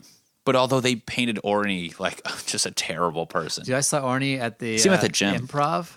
He just fucking destroyed. He's so good. So good. Yeah, he's like another, like even during so confident, so present, just but like. Yeah, you have to have that like vibe, like on that whole thing. They were more focused on who he is as a person. But like that's a lot of comics. Like nobody wants to admit it. We all want to be in a room and have people thinking we're the cool guy. We all want that. Like, but they just painted that as his whole thing. And then Jerry's like, hey, I'm here for the fun. Like they made Jerry just seem like the hero of that whole thing. And then Orny was like this like weird. But he wasn't even supposed to be in it. Like who? Orny. Oh, he wasn't? No, they were shooting Jerry and then they met Orny during it. Really? And then they're like, film this guy. And so they told the camera crew because they wanted like something happened. Like it was the interaction. This is the story I heard at least, where Orny is like super like candid to Jerry. Like he was saying things to Jerry that like most comics wouldn't do. Like being like, oh, you should change that or something. So like someone at Jerry's level. Yeah, so like most people would just kind of like suck up to him. And Orny's trying to be like, and Orny was being like very like candid and just kind of like he was being himself. And then because of that, they're like, follow this guy around. Wow. And then it got enough material to be kind of like the good guy, bad guy. They're not even really good guy, bad guys. It's just like different levels, two different perspectives of the game. He got freaking. Look how long ago that was. He was New Faces. Yeah, that's insane. he still looks the same age. Like when I watched that and he was 29 and then I go, no way. You're like, you're fucking 40 at least. Now he just has a spiky hair. Yeah. That's another thing too. It's like, God, like getting JFL, like I just submitted for this like thing on Comedy Central. I also cold emailed the submission thing and I don't have representation. So I didn't hear back obviously, but like, it's like their version of JFL, but I'm like, which one? Up Next. Oh yeah. Yeah. And I was so butthurt when I saw somebody on who I follow post like in their Instagram story, like, oh, Up Next showcase coming up. And I'm like, God damn it. Like, I didn't even hear anything back. And I'm like, oh, I sent a good tape. How much? Like, cause they just did 2 of them, right? At the Satellite, those ones? I know they did one at West Side. The girl that I saw who got it, she posted that her showcase was at the West Side, but okay, I was just just a different one then. Yeah, I was like, fuck, man. Like that was the first time I really submitted for something, like maybe first or second time where I cared about. But like after watching, did you watch that thing on Amazon Prime with JFL where they followed some guys? Like that alone, I hung out with JC Christ like 2 weeks ago. We were all up in Fresno together, and I was like, dude, of all the badass things that... Is he on that? He was on it. Yeah, he was on a little bit, but he should have been on just as much as the other people, but he was still on it like enough where he got paid a lot of money. But I just saw Rosebud and then I saw Simon and like MK or MK Paulson. Yeah, but like I was like, dude, as awesome as that experience was and the show looked amazing, I would kill one to do the show, but like be in a room after you crush on stage with all that industry. Like they did the meet and greet after and they're all like, cause cameras are there and they were purposely just sucking up. And I'm like, that's still awesome. Like just to get like, I went last year to watch and just check it out. Oh yeah. You're from up there, right? Yeah. From Vancouver, but it was my first time going to Montreal. That's awesome. And I just planned like a vacation. I was like, all right, well, I'm going to pass through JFL. Right. And it was really cool to see the new faces in person and be like, all right, okay, so this is what it is. And just kind of Did you watch you watch a show? Yeah, I watched both New Faces. Oh wow, shows. Yeah. What was the difference, like repped and unrepped? It was very similar, honestly. If they didn't tell you, it was almost the same. That's crazy, like how little. But I know Dusty Slay. He was on it. The kid that wears a trucker hat, long hair. Yeah. We were in Indianapolis. Literally, what was that? He was great. 2 weeks ago, we were all smoking cigars together, and I was like, before that, he had a manager before that, but he dropped the manager. I don't want to spill his beans, but like he got rid of the manager, he's telling me, and then went to Unwrapped and now has like the best manager. Right. So I'm like, dude, but he's like, it's literally changed my life. He's like, he tours headlines now. Okay, so these places who wouldn't write back, he's now like headlining at, and I'm like, so the management story lives strong. That validated, and I took a hit of the cigar. My Altria stock's going up in one year. That's my manager ideas going up in the other. But it was really cool to see. I mean, like Mecky Leaper destroyed. Like that kid's been doing it like 4 years or something, like wild. Like I don't know how long he's been doing, but he was so good and his jokes were so tight. And did you watch his show on Comedy Central? Did he have that before prank or show? after? After. Really? Yeah. No, I never. Every time I see that kid, he looks like that rapper Logic, doesn't he? Oh yeah. Like literally, I'm like, I almost tweeted at Logic. He'll never write. I was like, hey, see, you're getting into comedy now, which is pretty cool. But that kid, I've seen him do like a few YouTube things, and then I saw him on there. But yeah, dude, that's I mean, Simon always is so good, funny. His was actually like they filmed his whole set and put it on that Amazon thing. But yeah, that just seems like. But like, that's something where I was like, that's another checkpoint of like, that would be an awesome thing to get, where like that's like your peers and like the comedy community in the country of like all the cities being like, oh, who's this kid? Like clearly you have clout if you can get on that. You have to respect it. Right, you have to. You don't have to think the person's funny, but you have to respect it. The fact that that's on their Right, just because like so few slots like every year. And they do a good job of making it diverse, like, men, women, different races and stuff. Well, that's the thing. It's like, God, it's like just a bland white dude. I'm like, I have to hope there's not another one like, you know what I'm saying? Like, I feel like they do such a good job at casting it, but I'm like, I feel like I would get the role like Mike Lenoci got the other year, or like, I don't know, who was there any, like, I guess that kid from New York last year was. Did Mike Lenoci get New Faces? He did like 2 years ago. Oh, he did? Yeah. Oh, dope. He got it 2 years ago. last year. And like I'm trying to think of people like who I'm like on there, like just to see like how it fit. Yeah. And so he got it. I know that kid last year, Robert or Dean or whatever. Like you know what I'm saying? Where But I try not to think about that crap. I'm like, God, if I just got the showcase, I would be ecstatic. Right. Or a call. There's actually a callback on Thursday, and I was debating going to just watch to see like who's on it, but I don't know. It's worth doing that. I mean, part of it is submitting and then sometimes saying no and then being like, all right, we're going to watch this guy like on the sly. And then he submits again and they'll be like, oh, okay, cool. Or at least maybe they just remember your name. Like that can be a thing. Even if you don't hear back, like that's what somebody told me about the Comedy Central thing where it's like, even if they just see your name or whatever, but I'm pretty pumped. Like with Comedy Central, I heard like if you get in there, they're like really good as like molding you into something like to be a part of their network. Like I'm opening for in Boston in 2 weeks. That Chris DiStefano. Yeah, dude, he's super. He's like one of my like favorite comics to watch. Like so, but I know he's like real in at Comedy Central. So, but I'm just excited to watch somebody like. He's probably like nothing against like Drew and shit, but like I love watching Drew do stand up. Like this kid, I'm like so excited to just sit in the crowd and just watch because I'm such a fan of like see how he's like working on stuff and see what like a different audience is because I'm so used to like the AGT YouTube crowd that comes out for what's his face. So like to have like a more hip young like Comedy Central like his following like I'm people are I think hopefully they'll gravitate towards me a little more, but I don't know. They came to. For the Control Room show for Mecky, they came to scout the Comedy Bunker to see if it would. Oh, really? There because Mecky did a set there, and he really liked it. What'd they think of it? The room was too small, they sucks. just couldn't. You've been there, so it's like by the time you put cameras and stuff in, you're losing like all the back row. Yeah, you lose too many people. I wonder if they rearranged it but you have that like whole chalkboardy looking thing. What is that? It's like those infinity. I know nothing about photography, but like they shoot things in front of these walls of like cardboard paper. Right. And so it's just one of those. So it's like this? Yeah, no one can see your drawing, but yeah. It's a rectangle. This is where I'm thinking. It's like this. The stage is here. Yeah. I would argue, see if that was like for them, I would argue the stage goes here. We argued that point. It still wasn't enough room. And then you just do all that. Really? Yeah. I mean, did you watch it? Control Room? Yeah. I don't even know. Check it out. It's on. Where they shoot it at? I think they shot it at Comedy Central Studio.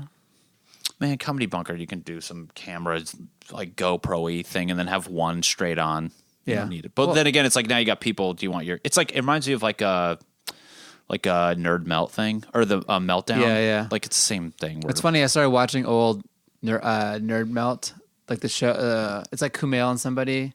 Like from like 5 years ago. Right. They have the lights hanging, the bulbs. The series. That's the Meltdown, whatever it is. But at Nerd Melt, I know what you're talking about. Yeah. But the series was like, it was Kumail and another comedian hosting it. Right, and, I forgot his name. Yeah, it's escaping me right now. But I thought, there's always that possibility to do those shows. But it's just, then you're really talking managers, agents. Like, you can't just be like, yeah, come do a set. You're got to get. Yeah. Now everyone's like, is there money involved? And then the whole organic thing of the show kind of disappears and you end up doing a different thing. Yeah, I could see that being a little. It's like I don't really want to do that. Yours should just be like an underground thing, like a Bruja, where it's like, yeah, it's this badass house. You go there, you got to get on a list because not anybody can just show up, right? If you hustled and figured it out, you could figure out the Eventbrite link, but like it sells out so fast, and we have like what is it like? Honestly, like 30 seats. It's 60. Oh wow! Yeah. Holy! Oh wow! I just said, oh really? I just said, oh really? Oh really? Yeah. It was 60, and so we pack them in there, and that's crazy. Yeah. But like, yeah, that thing where it's like there's this little, very LA aura of like you're not guaranteed to get in type thing, but like that's awesome where people are gonna want to like. And you gotta drive out there, so like, there's no like street traffic out in Sherman Oaks, being like, "What is this?" I lived in Sherman Oaks, for a minute. I love it out there. Yeah, in a super residential area, being like, "What's in here?" House shows are badass. I love like living room shows, like basement. Scoopty Boopties. Who's Scoopty Boopties? No, that's a good show. Who's that? It's Miranda Linsky. I have no idea. I gotta start. I told myself, I was like, man, I gotta like take a week, just go each night to a different show. And come with me, man. Dude, let's go. Yeah. Honestly, I'm out every night. I'm gonna be out tonight. Where are you going? I might go by West Side Comedy Theater. Oh, that's so far. I was gonna sign up for a Fourth Wall, but then I saw like you ever like look at the thing and you're like, Yeah, I already know what you're going to say, and yes. Or you just like know everybody. You're like, I'm not doing it for my damn friends. But. Right, exactly. This is a different vibe. But you're already like, I'm super surprised that you're already so well versed in the stock world and the investment world. Oh, yeah. Like, we could just skip that and spend the whole podcast talking I about love comedy. the stock market. I literally I'm on my E-Trade is open all day long, and I refresh it, even though I know I'm not selling any money. But like, right now I have $5,000 that I'm like, do I just put it back in my bank account? It's the money that I thought I was going to need to pay off my student loan, but it's like I literally 3 times already have been on the preview order page on E-Trade with that like, all allotted. Just before you commit the trade? Right before I place order, and I bailed because I'm like, do I want to just keep this money? Or because like, when you invest and then it goes down, you're like, cool, not going to see that money break even again for whenever the hell that happens. So I was going to buy Facebook right now too, but it's before 179. It was like, whatever that was. So I was going to buy that. I was going to buy more McDonald's just because it's doing well. But then I was like, McDonald's is literally trading at the high. Let me ask you, so why McDonald's over Starbucks? Just because I've had it since 2012 or no, 2009. It's been in my E-Trade, and I've just watched it, and I just feel like I know. Like, you're a fan of the product. Huge fan of the product. I will go there. If you had a Big Mac here, I would fucking Let's go after. Dude, Big Macs or putting Big Mac sauce on other items is my go-to.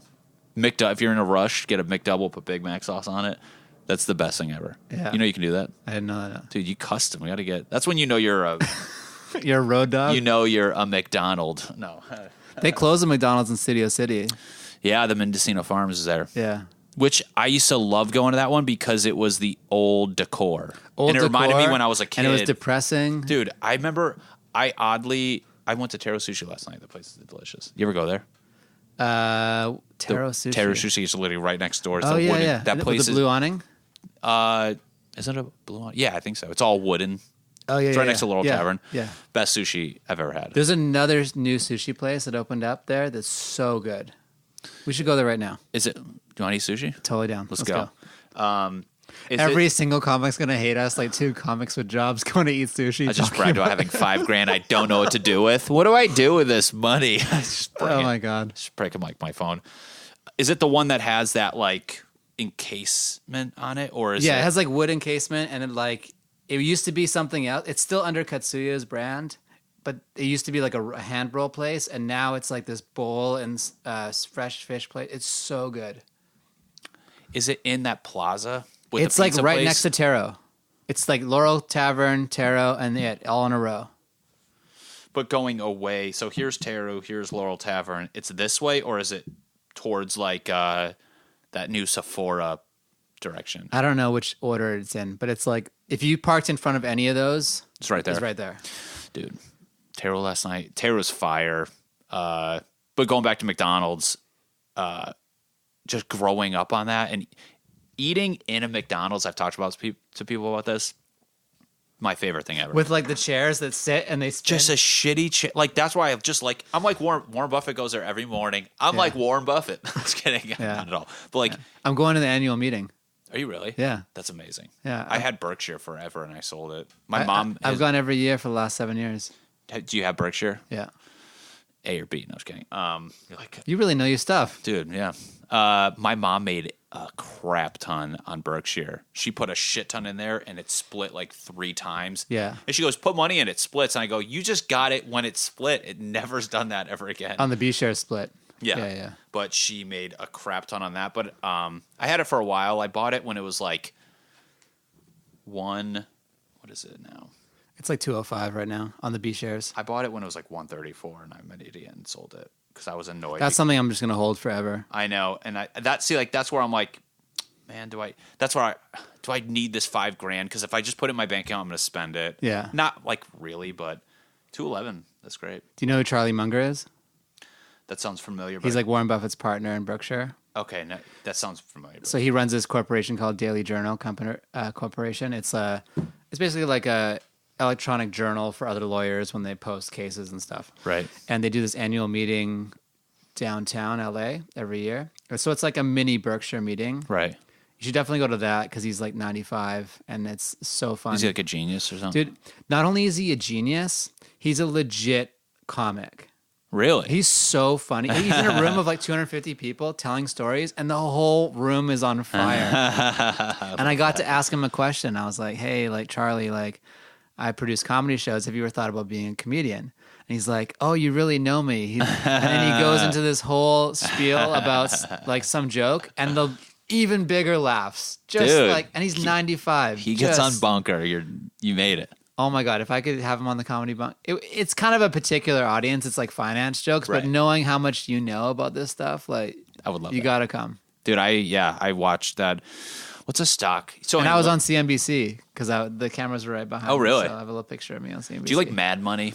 It's too like I don't cheerleadery. I like the guy. I don't dislike Jim Cramer the way a lot of people do. He still knows a ton, but he's super smart guy. Right. I give it up for him for basically creating his own like brand and business. I have his book too, but I don't.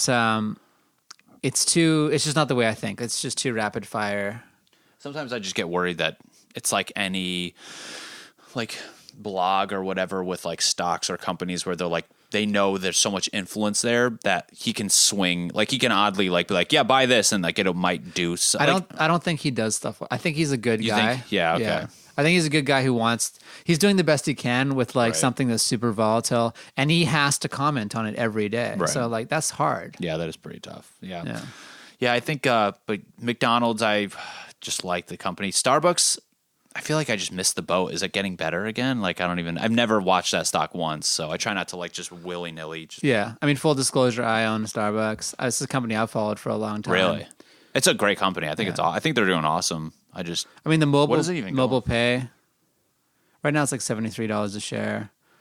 I mean, one thing you really got to look at is like the market cap, right? Do you look at the market cap of the companies? That's where I literally debated taking just like a stock course so I know what to look for, because sometimes I'm too like, how does it make me feel versus actually knowing like what the... Well, just so you know that, because the price per share, it doesn't really matter. What really matters is the market cap, like what percentage of the company are you buying? Right. Yeah. So you don't want to be just...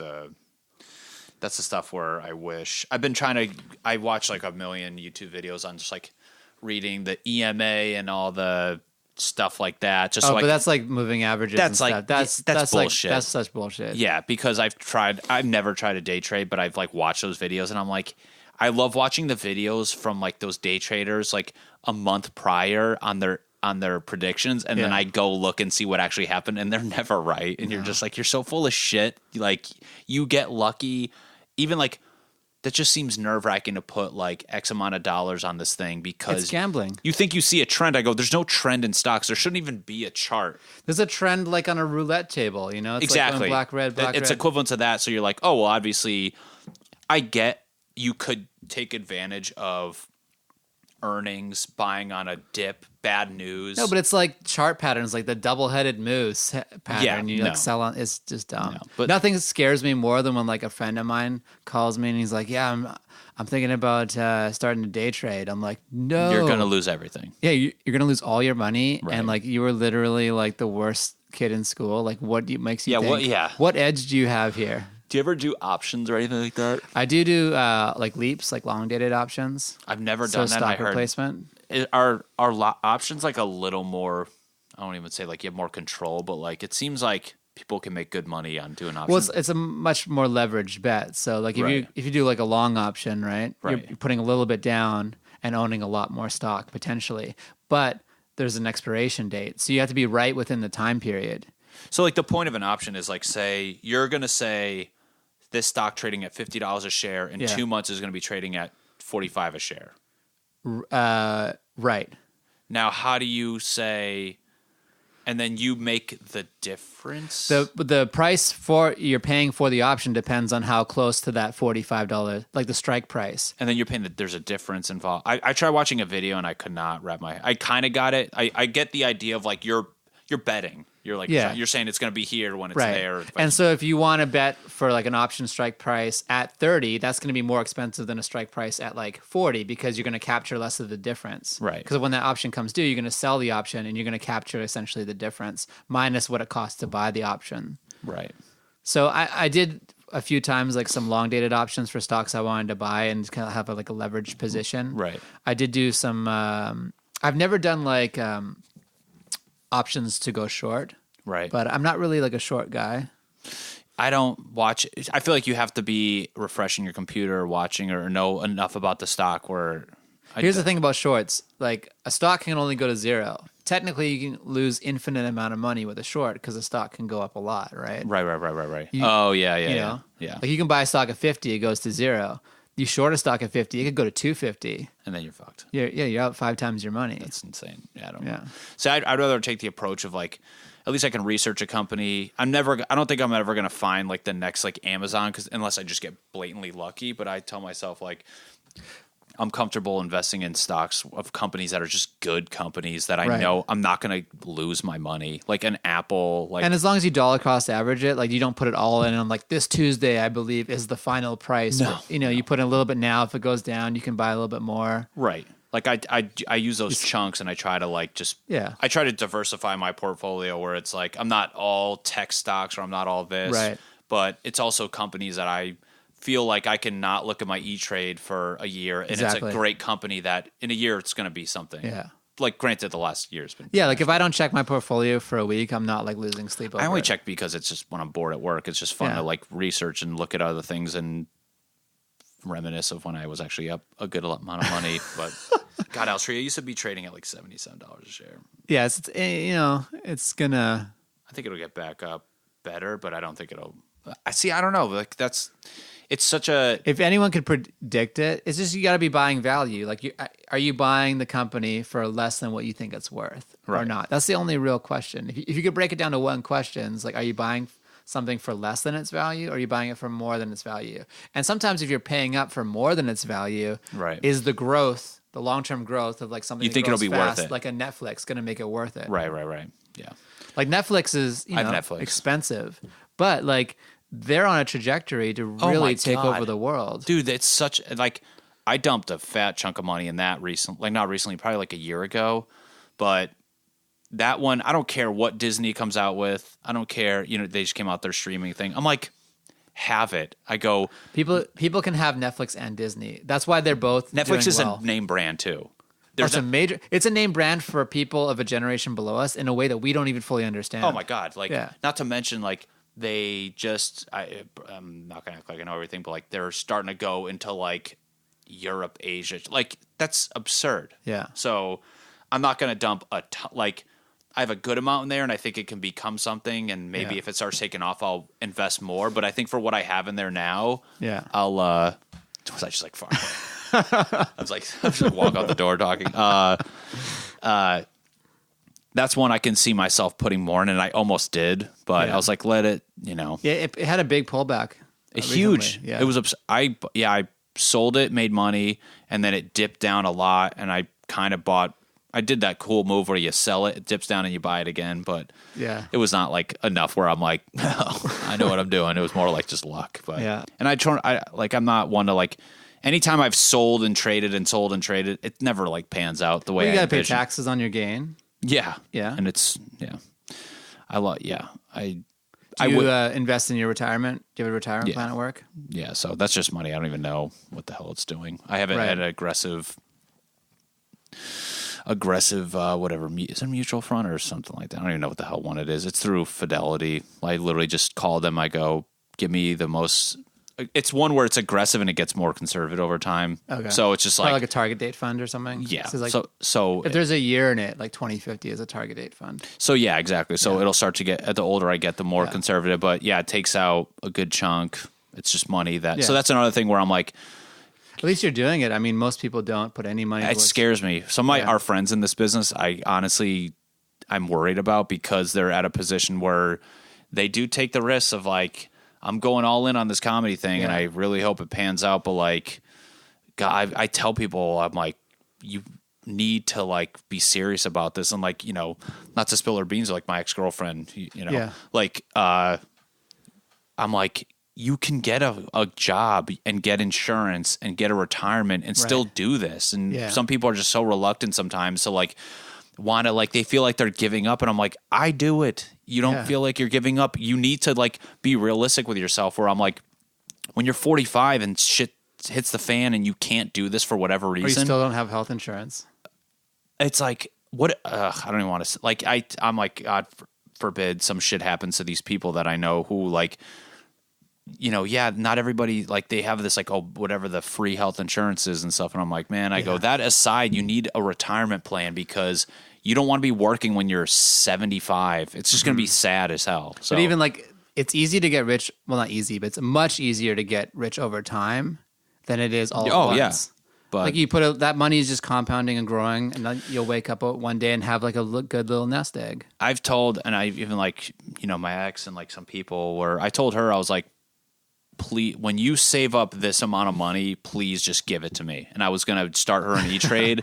Not like, is that why you broke up? Yeah, exactly. I lost her money. I did an option, and guess what? She's still losing money because it's going up. No, but like I wanted to like just get her and even like other friends I've talked to about like stocks, and I'm like, I show them mine, and I'm like, just put it in. You can. There's like blue chip. Yeah. There's not crazy. It's not going to go anywhere. Yeah. They're like, I just don't know anything about it, and it seems like such a risk, and it's gambling. Yeah. I'm like, it's gambling, but it's also like you're gambling like as if with Coca-Cola on your side. Like, exactly. You know what I'm saying? Like your money, at least it's doing something where you really have to explain that like some of these investments are very conservative. They're mega conservative. Yeah. And if anything, you're almost like I can be like, give me $1,000 to put into Apple. Do you think Apple's going to go out of business? In 10 years, where do you think Apple's going to be? But you might, I mean, there is the risk that there's a huge risk. You bought Apple at the peak and then shit happens. Yeah, shit happens. But it's like, to me, I feel like there's a divide between like real estate people and stock people. Right. Like I'm not a real estate investment person. I would like to be. I would like to be, but I don't feel like I could flip houses. Like I couldn't. See, that's my thing though. I couldn't cut corners to like make the profit. I would want to do. See, I think I'd be so good. I feel like you'd be better at the numbers than I am because I'm good. Like I understand it, but like my brother-in-law and sister do that. They flip houses. Like it just seems like so much work when I could just put the money in stocks and go do something else. But that, like, I do appreciate the fact that like I work in construction. I have a degree in architecture. Like that is literally, I can come in this room right now and be like, I know how to value engineer and make this look nice, or I know where to put the money and the value will go up. So it's like, and then, you know, I'm comfortable with that. I can talk to subcontractors and I know they can't give me the runaround because I hate dealing with contractors. See, like I know I'm the guy who shits on them because they try to screw with me and I'm like, you're kidding. Like I deal with numbers at my job. I'm the estimator. So like when we get a set of drawings, I'm the one who it's either competitive bid or it's ours. Like I'm the one who gathers, like look at the set of drawings, get the sub list, get all their prices to build it, give it to the owner. On top of that, putting in money where I can to make money. And then when we get the job, I can potentially buy it out where I have them reprice it to try to get their numbers. Hey, can you give me, knock this down? So then it widens the gap of what the owner sees versus what I'm paying the subcontractor. Right. And then on top of that, I'm the guy throughout the process of the job overseeing the superintendent who's on the job site and all the people. And I'm, the paperwork guy, and I'm basically, I'm in charge of all that crap. So that's why I'm like. And do you guys do flips? No, this is like commercial. So I build like offices and like. But the long and short of it is you're making sure it's coming in on budget. You're making schedule. And no one's fucking with you. I'm the owner. When there's shit wrong, the owner tells me, or if something goes wrong, I'm the first to talk to the owner. So like, that's why I'm like, I have relationships. Like I'm renovating, the Writers Guild? Yeah. I'm renovating. I don't know if you noticed their building's changing. That's all me. Like that whole job on is Sunset, like. Right? It's on, it's on Fairfax and 3rd, right by that. Oh, I was thinking the Directors Guild. Okay. But that whole building, I've bid it, I've run it. I'm literally texting the damn CFO of Writers Guild, all that. So it's like you build these relationships with these like big people. So, but so you have a team of people who could come in and do all the work. And, yeah. But going back to like the real estate thing, I would like to get into it because I know construction wise, I can figure it out. Aesthetically, I can get it right. I'm just not good with the market of real estate, of like where it's going. Like knowing me, I'd buy a house the market would crash. I'd fix it up and I can barely sell it to get break even. Like But that's always a risk.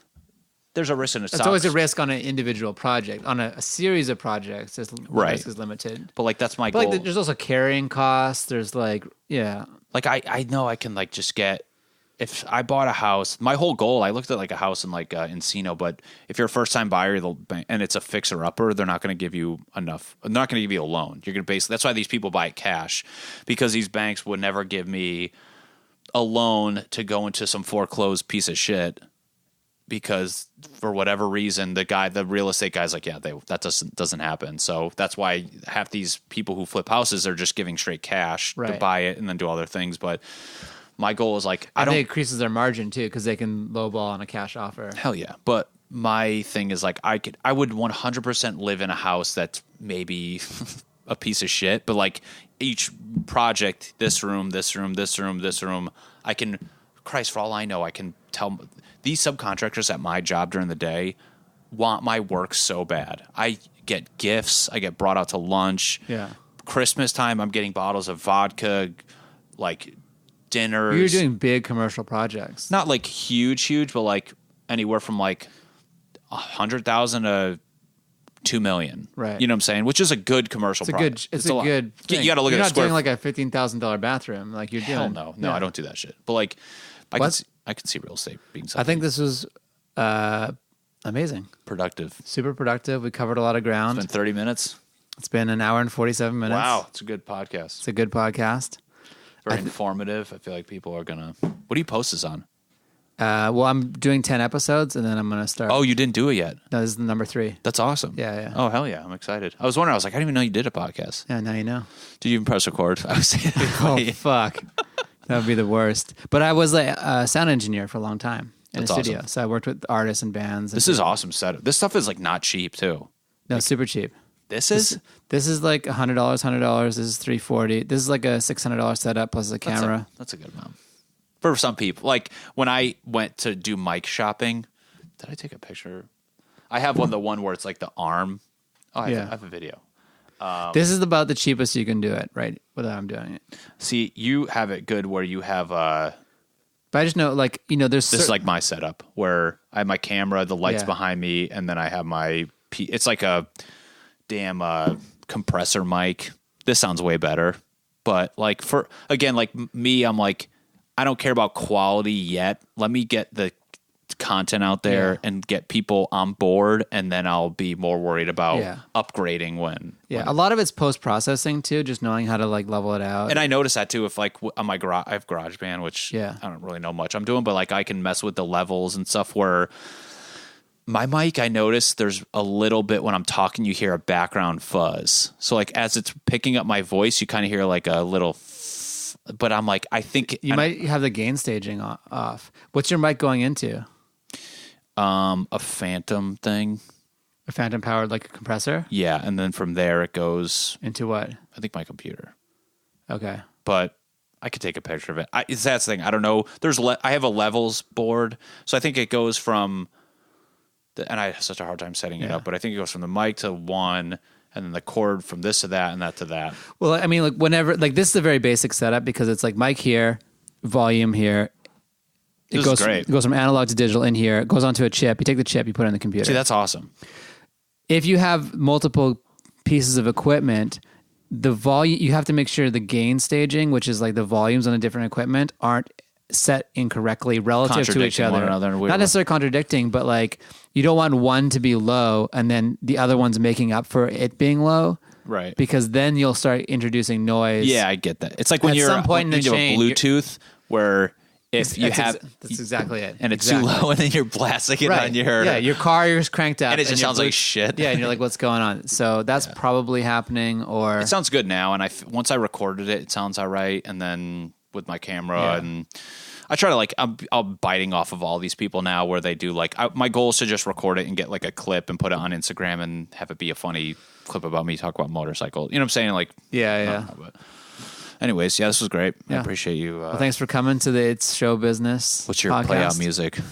I actually made the intro music. Just changed. I produced the intro music. Really? Yeah. Is it a rapper? It's me rapping. That's hysterical. No, it's not. It's I just went to the studio. I just had like I beatboxed this thing into my little recorder, and then I called my friend who I used to do the music incredible. For the show, The Boondocks. Oh, the cartoon show. That's awesome. So I called him. I was like, "Hey, do you want to get together?" And we just kind of like hashed it out. So you're like, this is what I commend you. It's going to be very professional. I have a thing of like, I just want to get it done. Yeah. I feel like yours is going to be.